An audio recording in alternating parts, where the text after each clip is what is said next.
কি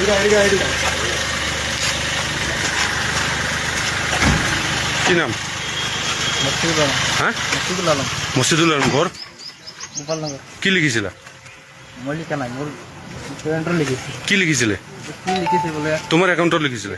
মোর অ্যাকাউন্টে দিয়ে লিখেছে। কি লিখিছিলে? কি বলে পাকিস্তান জিন্দাবাদ লিখেছে বলে। পাকিস্তান জিন্দাবাদ লিখিছিলে? তোমার ফেসবুক অ্যাকাউন্ট, ফেসবুক নয়, ইনস্টা অ্যাকাউন্ট। ইনস্টাগ্রাম অ্যাকাউন্টত কি কৰা তুমি? স্কুল করে আসছি। কিমান ক্লাস? 10।